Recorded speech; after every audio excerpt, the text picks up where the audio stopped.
right now we're undergoing, I see us, or us, the entire Yeah. industry, every industry, going through the seismic shift of, how are they integrating AI and automation into their workflows? I mean, technology in the recruiting industry, I've noticed it's a double-edged sword.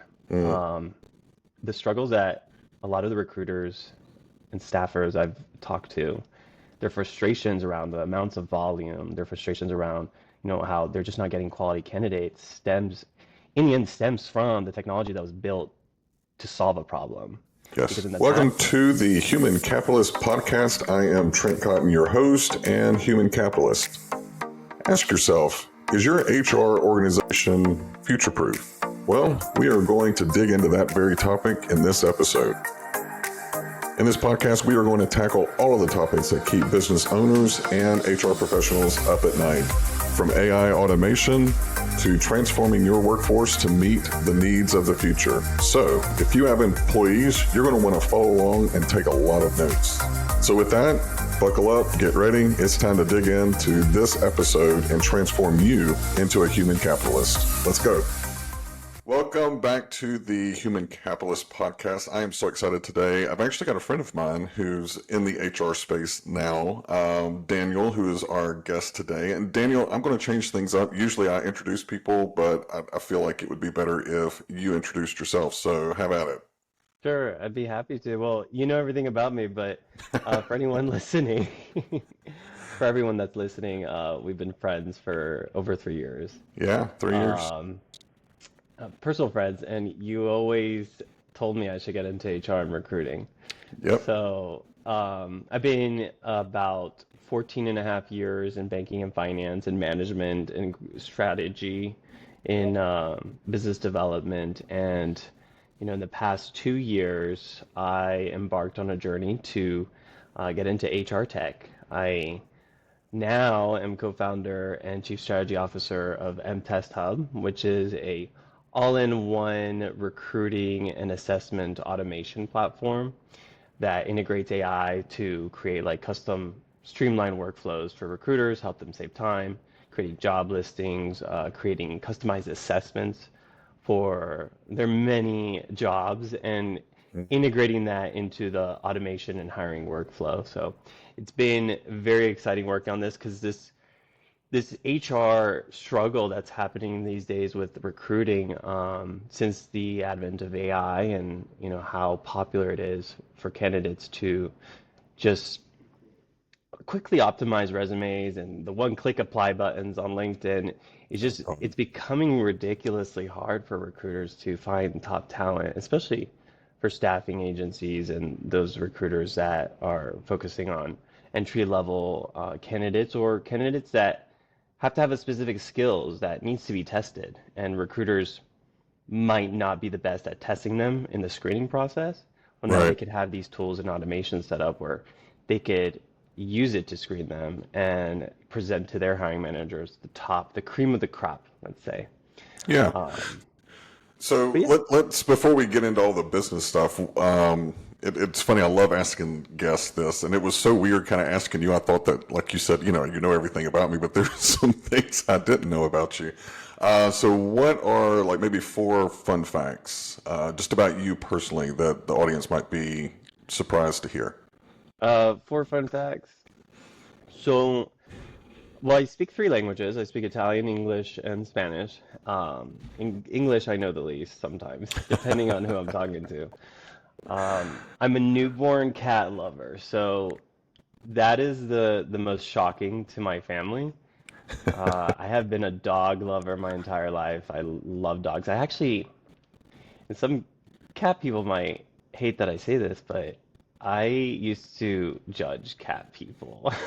I think deep down inside, I knew some part of me was ashamed that I might be a cat person. Yeah, Um, so kind of like when when someone comes out of the closet, right? Like yeah, my whole life, I was like really strong advocate for having a dog, and how cats, you can't connect to a cat like you do a dog. But hmm my recently partner, converted, huh? yeah, recently converted. My partner, um, after a couple years teasing around the idea, finally got me to just go look at a kitty at the Humane Society.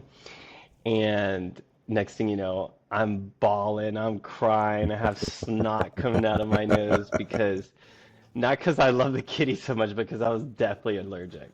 Oh, But I wow. but I wanted to take it home. I just fell in love. I thought it was so cute.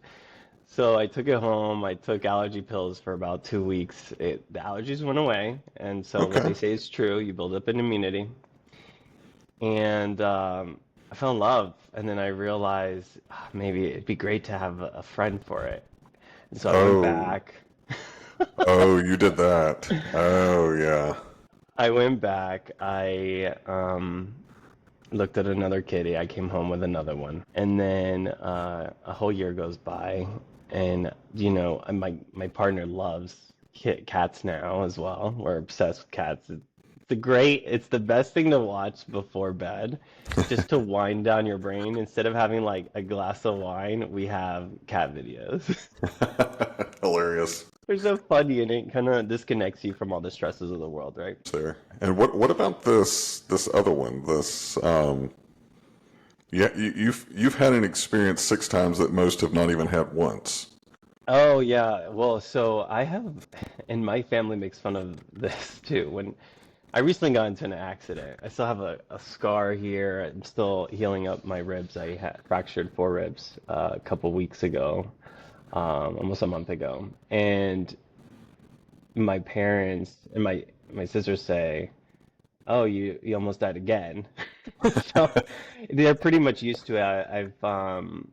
I've almost died 6 times. And you Ever say since I that was a so kid. calmly, like just so calmly, like I almost died six It's a times. Like, it's a joke now. It's wow. almost and maybe that's why I love cats so I much was because thinking there is a correlation there between the 9 lives and the 9 lives of Daniel. right. I'm at number 6, so I don't have many left. So I have to Yeah, take let's be advantage. careful. Let's be careful. And then you and I also share something that is, I know, near and dear to both of our hearts, is just kind of this commitment to fitness in a transformation of kind of going from one lifestyle all the way into something different and maintaining that discipline, but also inspiring others. Because I know you talk a lot about health and working out and nutrition and balanced life as well, right? I do. That was like one of the things that happened during COVID. Everyone used to tell me like everyone got fat during COVID, and you just lost a lot of weight. You did. You did. And you know what's funny is like the first time we met, like I can't even remember that because I think we met, we were out with another couple and then you and Victor were there. And I remember seeing you. And then the next time I see you, I introduced myself to you again because you had changed that drastically. And I mean, it was only months, between the 2 times. So, yeah, that's something else. I mean, we could probably talk a lot about the correlation between the discipline of living a nutrition based life and how it translates into work, but that's probably a whole nother podcast. But so let's kind of dig in. The whole idea of this podcast is I want to get away from HR, the human resources mindset of being very reactionary, kind of stuck in our old ways, stuck to the processes, and looking at human capital, which is the assets of a company that make the most money or its people. And I know in this journey that you've taken with mTest is that you have spoken a lot to search agencies, to internal recruiting, to HR people, business owners. So I'd love to get your perspective, like over the next 1, 5, maybe even 10 years, if you can go out that far, what do you see changing in the world of human capital? Well, right now we're undergoing, I see us, the entire Yeah. industry, every industry, going through this seismic shift of, how are they integrating AI and automation into their workflows? I mean, technology in the recruiting industry, I've noticed it's it's a double-edged sword. Mm, Um, the struggles that a lot of the recruiters and staffers I've talked to, their frustrations around the amounts of volume, their frustrations around, how they're just not getting quality candidates in the end stems from the technology that was built to solve a problem. Because Yes. in the past, people weren't getting enough volume, they weren't getting enough candidates, and so what does technology do? They try to solve that problem. And that problem was solved through things like one-click apply and Hmm. sourcing tools. And so now they have too much volume, they have too many resumes, they have too many applications, and it was just the perfect storm because AI came out and it became fully accessible to everyone. So now they're beating the screeners, the resume screeners are getting Hmm. through all the shortlisting parameters that were built to help recruiters identify top talent. And now even the low quality candidates are making it to the short list, right? And Right. so now they're stuck with the same problem. And now they have a large volume of candidates on the short list pile that aren't top quality. Hmm. So I think the whole industry is trying to figure out how do we smartly and intelligently leverage technology and the tools we have to solve a problem but not create a new one. And Yeah. so you mentioned like 5, 10 years. Right now we're getting our feet wet. We're understanding what it is like and what are the limitations of the technology we have. And there's a lot of new technology and not a lot of new companies coming out with different solutions. Hmm. Um, and it's almost like it's a transformative period right now for organizations and for companies and for recruiters because I forgot what the word was, but it's like when like societies rise and fall and they go through like the golden age. I think we have yet to see the the golden age of how Hmm. we're gonna integrate technology with recruiting. 10 years from now, totally seamless integration. I think at Yeah. that point we're gonna have technology that acts as a co-pilot, as an assistant to recruiters and HR teams to make decisions and analyze Hmm. trends. I think that's where the power is analyzing data and providing recommendations based on the data that is being received. No, it makes complete sense. And you know what's funny is there's a tool that I use called Sintra, Sintra, and it has like 11 AI bots that virtual assistant, data analyst, marketing, SEO, like all of these different things. And it's just interesting to me because I'm looking at, okay, that's now. What will that look like in the future? Maybe it's one HR consultant or human capitalist type of consultant that has all of these different AI bots that work for them that can do all the mundane stuff so they can spend more time on the actual consultative aspect of it. So I know that you talked a lot to a lot of different types of practitioners, so search agencies, recruiters, recruiting leaders, business leaders, and you ended up at mTest. Currently, like, what problem are you trying to solve? Well, the problem we're trying to solve is that recruiters are currently overwhelmed with large volumes of job listings and low quality applicants. So we're trying to cut the amount of time to hire and also save time and save money, right? Because Mm-hmm. right now recruiting and HR teams have been drastically diminished. That's just the way the market is right now. And they have a larger workload. Mm-hmm. With this technology and all the volume, it's just un it there it's impossible to handle. And a lot of the teams I'm talking to have recruiting teams of like two or three, but they have company sizes of 500 or more. So it's a lot for 1 to 2 people team to handle and sift through resumes and assess them and test their skills and properly vet them before handing off to the hiring managers. Because hiring managers are also limited staffing, don't have the Mm-hmm. time to really do quality interviews. And then also we want to make sure that we're providing to them the cream of the crop and the interviews that they're having are more focused around, what are the qualifications they have, what are their experience, what are their competency levels that an assessment or any type of test won't be able to test. Right. And putting my recruiter hat on, especially if you're recruiting for something that you don't really have an in-depth knowledge of, like me. I love technology, but I can't tell you the difference between a React and a Node. I mean, I just learned this year which is front end, which is back end, and what full stack means. So, I know I've been privy. I've been able to see your product. I think one of the things that really kind of stood out to me is that you, as a recruiter, you don't have to have that in-depth knowledge. Like, how did you all kind of say, hey, AI is the answer to be able to solve that particular issue and built it into your products? I think it's definitely solving a need there. Yeah, well, there's a lot of ways recruiters are using AI, and you know, there a lot of the tools out there are available, but they're all separated.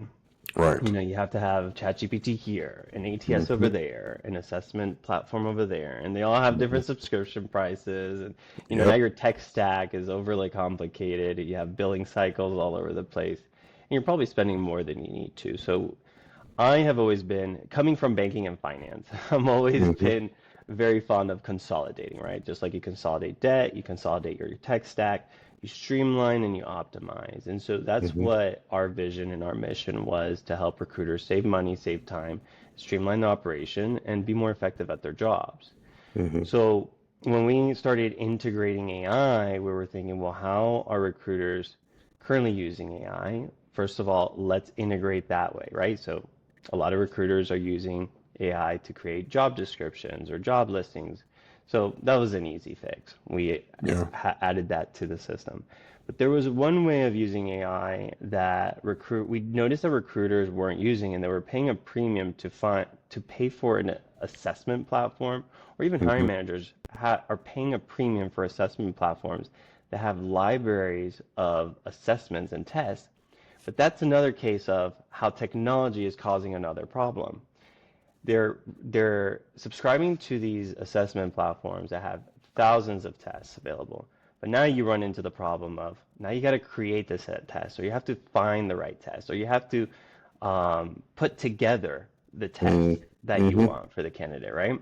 Yeah. So I started thinking, well, if AI can understand the job description and can understand the test that can test for those specific job skills in that specific job description for that company and for that industry, wouldn't that just be easier instead of having to go through a library of tests and assessments and organize them? And so that was one of the turning points of how we really redefined ourselves and our value proposition is one-click assessments. You already have the job listing in the platform because we're an ATS integrated assessment platform. And now you can create assessments with multiple choice, coding questions, descriptive answers of multiple different types of questions to properly test the different skills and competencies in your job description, in the job description that you created. And you do that in less than 1 minute. And so that's where the big time saver is. And the also the other mission that we're trying to um, the vision that we have is now at this point where AI can quickly screen resumes, we have to take it past that. You can't just use technology to to shortlist candidates based on data because there's that human element, right? Right. Right. So when you add the element of assessment, and now instead of using them as like a post-interview screening or assessment, you're Hmm. using it as a pre-screening, and you integrate it into your workflow. You're adding the element of keeping a candidate engaged. You're inviting them to an assessment. You are already testing their engagement by if they go in to take the assessment, that means they really want this job and they have the time and they are motivated. Once they take the assessment, then you're testing their skills and competencies based on how you built the test. And then you're inviting them to a pre-screening to understand their culture fit, their personality, the things that you can't really test for. So that when you get them to the hiring manager, they've already been vetted by the basic qualifications. They're motivated, they have great people skills, you vetted them yourself. And it's so much easier for the hiring manager to now take the next step and see if they're fit for their team. So, one question for you though. So, what I'm hearing is I'm a recruiter, job, the hiring manager comes in and says, I need a full stack developer with these skill sets. All right, cool. Do you have a job description? No. They can actually go into your system. AI will help them essentially a JD, but not just stop there, but take that JD and then turn it into an assessment that they can send out to candidates to validate whether or not they're actually qualified. Is that correct? Correct. Well, you have multiple screening parameters that are based on the application side, right? So if they need Mm-hmm. certain certifications, certain type of experience, you can shortlist that automatically. But Got it. to actually test the skills, yes, with RAI, it's already integrated into the ATS and the job listing. So you can Mm-hmm. click a button, it'll create an assessment to test the skills in the job description. But since it is a large language model, so we use an open AI API as the power behind it. Okay. Um, you can customize your prompt and test different aspects of it. So, Mm-hmm. for example, a fintech company, well, a microfinance company, they're basically a bank, wanted to hire a cashier like for their bank location. Okay. But this job description, most of the skills are around cash handling, understanding transactions, deposits, credits, withdrawals, and all those things. So when the assessment was built, it was mostly around those skills, but the recruiter wanted to make sure that they have enough knowledge to position financial products. Mm-hmm. And so in when the assessment's being built, there is an option to add further context, and you can say focus on cross-selling skills. And so it will create an assessment that focus on a typical cashier's type of job responsibilities. I say cashier because it's an international company, so a Right. teller in Teller, America. yeah. Yeah, Yeah, I so kind of put teller. that together. Yeah, and just for the audience, both Daniel and I have got long-standing finance banking backgrounds. So yeah, when you said cashier, I'm like, what in the Yeah. hell? Okay, teller, got Hey, it, loud and clear. that's the fun thing about working with global Yeah. organizations. So now it was able to customize the assessment, some questions around traditional, cash handling, how to manage process transactions and understanding of different types of transactions, Mm-hmm. and maybe day-to-day operations types of stuff, like, what would you do at the end of the day to make sure that, all your cash is balanced, right?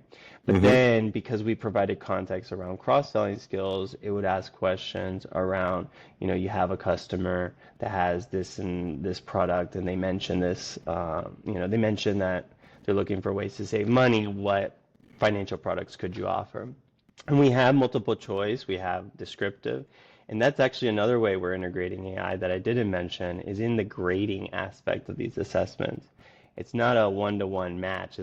We do have multiple choice, right? Where it's Mm-hmm. like you either get it right or wrong, but we do have context understanding because it's a large language model that can understand the way they wrote their answer and provide and understand the context of the right answer and provide a sliding scale score for that particular answer.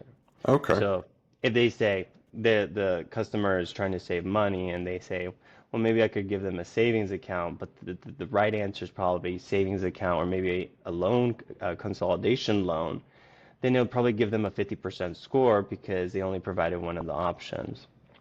But yeah, it's really cool. And Interesting. it's great to demo. It's one of those things that you can't really just have like a picture of it. Yeah. You Right. actually Right. have to demo it. You have to show it as Yeah. a real life example to the customer. So if you Well, ever want and, to and demo no, it, let me know.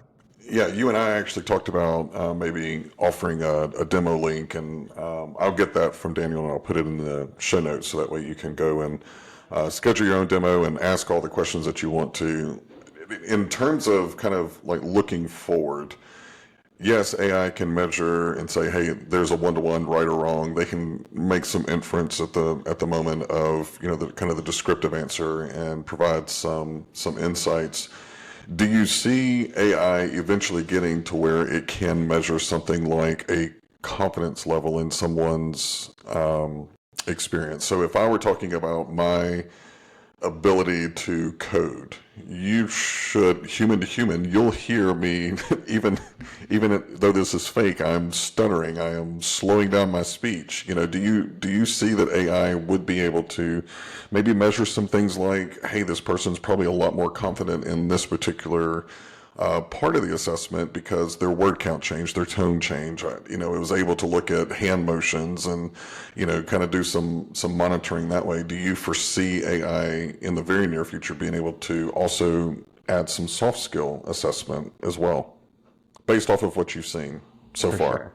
For sure. Um, you could even, I mean, it's astounding what, you know, the large language models and machine learning models can do with the data you give it, just Hmm. through transcription. So if this call were being recorded through like a recording app that transcribes our conversations, you could feed the transcription to like let's say ChatGPT and have it assess, the dialogue between the two people and capture certain specific notes. And if you add an AI that can understand facial expressions, eye tracking, which it already Yeah, exists, already out there. yeah, and voice intonations and like I don't know what the word is, but where the pitch changes. Yeah, Um, tone. the Yeah. technology is already out there. I mean, I'm sure like the CIA uses it to catch terrorists, so and understand if they're lying or hiding anything. But um, the only thing that's happening, all this technology has been out for a while. It's just becoming more mainstream and more It accessible is. to Yeah. everyone, and it's definitely going to be leveraged.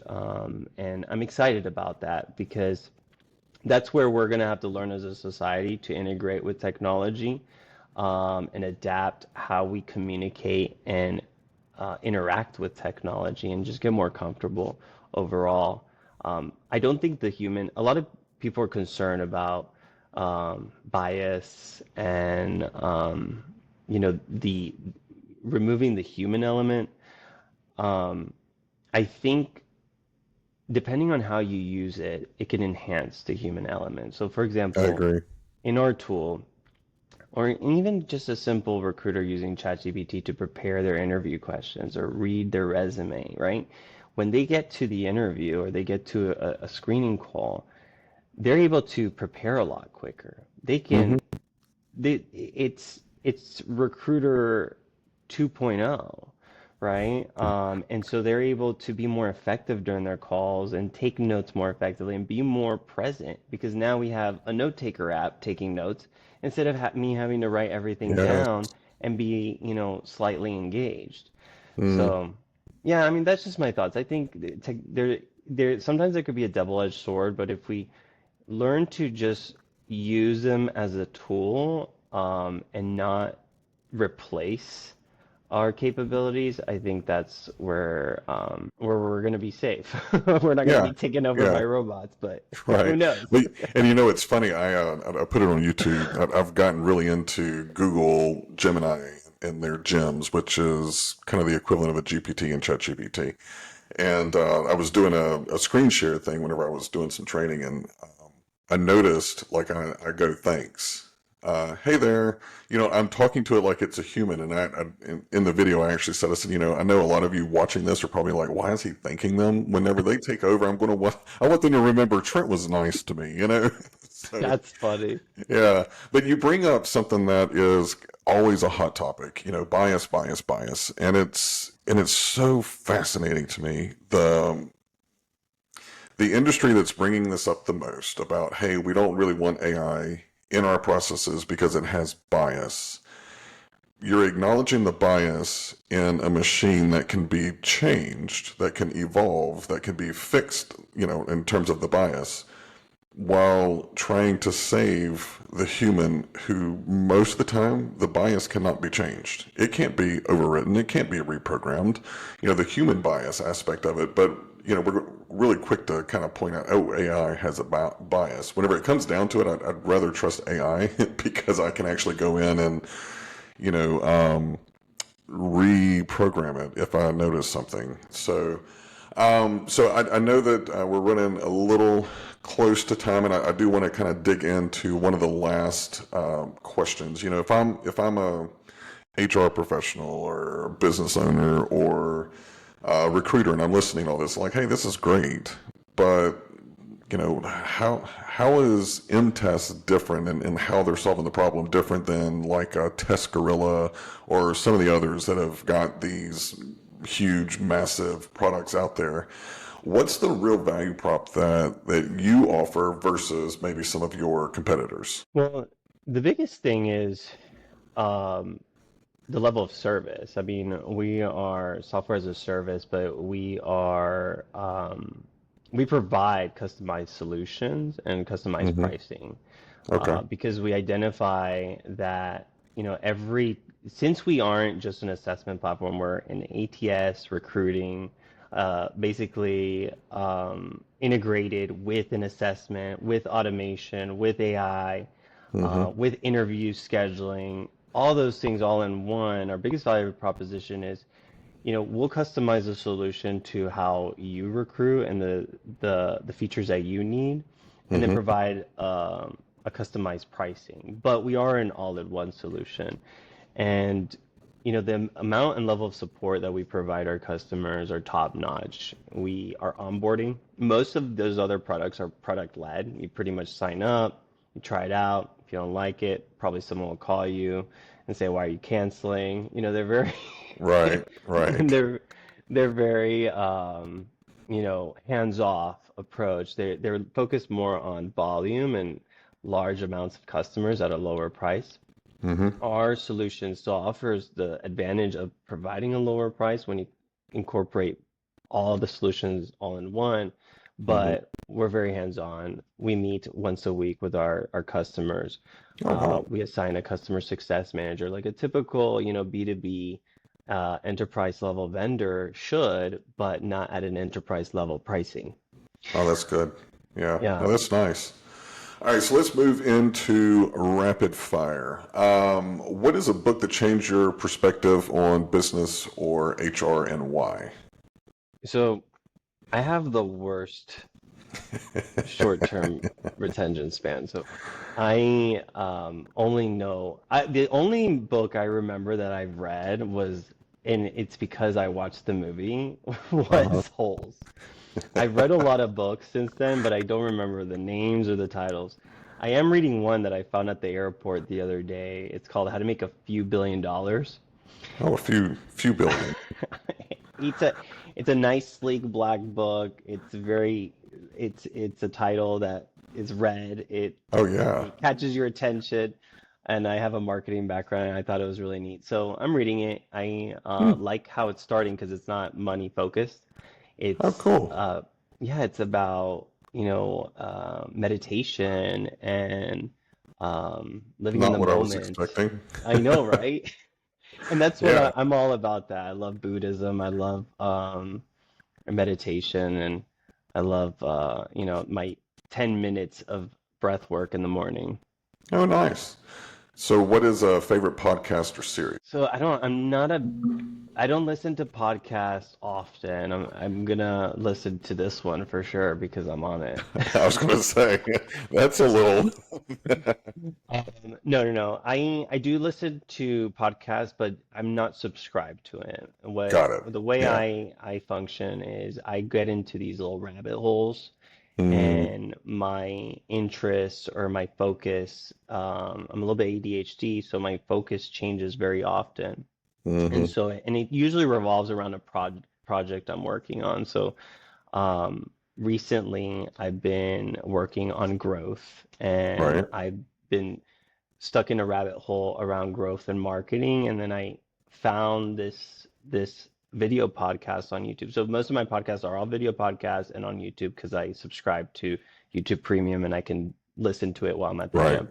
Right. And I found Rory Sutherland. Hmm. And have you heard of him? Uh, I want to say I, I'm like you. I have He's to a marketer. see. Yeah, no, but I have to see the channel and go, Uh, oh yeah, yeah, I know who that is. I don't recognize it by name. The only one I can So think of is like Think Media, because that's kind of been the rabbit hole I've been on. But what is exactly. So he? Think Media is what you're focused on Yeah. learning, right? Yeah. I've been through the Think Media rabbit hole as well. Yeah. Um, no, but Rory Sutherland, it's not his channel, right? He's a guest, and I hmm listen to all his like all the times he's been invited to other people's podcasts. So I've listened to so many different podcasts in the past hmm month, but it's usually that guest. Yeah. And I'm just listening to his perspectives on different things and the answers he's answering. He's a behavioral psychologist, and he's like a director of some marketing agency in Britain, Oh, and cool. he's really smart, very interesting. He talks about the reason behind certain things that businesses do. Awesome. And then if someone wants to reach out to you, what's the best way to find and engage with you? LinkedIn is my favorite. I mean, obvious it should be for everyone listening, It right? should Because be. Yeah, it should recruiter's be. paradise. Yeah. LinkedIn's the best. Okay. I do use a lot of other socials, but it's usually pictures of my cats or of food. Yeah. So I'd rather Yeah. talk business on LinkedIn. Yeah. Yeah. If you ever do follow Daniel personally, don't ever look at his feed whenever you're hungry because it is the worst. It just makes it even worse for you. So, what is your one-liner mic drop sentence for listeners to kind of go, okay, that wraps everything up. Yeah, and this is really relevant. Before I got into the recruiting space, I was in compensation software. So when I was in that industry, a lot of people I talked to said, people is hiring people is like a cost, right? It's an Right. expense. So people often view HR as a cost center, but it's definitely far from that. So I really believe in the power of human capital, and if you invest in people, they're going to generate an ROI for your hmm organization. It's the most powerful capital that you can invest in. Um, 1,000% return over hmm time. So, Yep. so No, I I like fully that. support your podcast and your mission. Well, I appreciate it. Well, Daniel, thank you for coming on. And we got to go. We keep saying that we're going to catch brunch, but we never really do it. We really need to commit to that. But I think I'm going to see you next week at the Atlanta recruiting community. But thank you for coming on, and I'll probably have you on again because I know that you're neck deep in all the AI transformation. So it'll be good to bring you back maybe a year from now and say, okay, what did you predict? What came true? And what are you predicting for the foreseeable future? So thank you. Appreciate it. Yeah, that'd be cool. Thank you so much. Awesome. And that is a wrap on another episode of The Human Capitalist. Thank you so much for choosing to tune in and invest your time with me today. I hope that you walked away with some valuable insights and actionable strategies that you can maximize your greatest asset, and that's you. But hey, before you go, don't forget to hit like and subscribe so that way you can stay in the know. The human capitalist movement begins with you. If you have some feedback, feel free to leave it. I'll read every comment. I want to make sure that the content that I am delivering is what you want to hear. If you want to connect further, you can find me at my link down below. I'd love to hear from you and continue this awesome conversation. Well, this is Trent Cotton, your human capitalist, and I'm going to sign off. But remember, invest in yourself, own your potential, and keep building your human capital.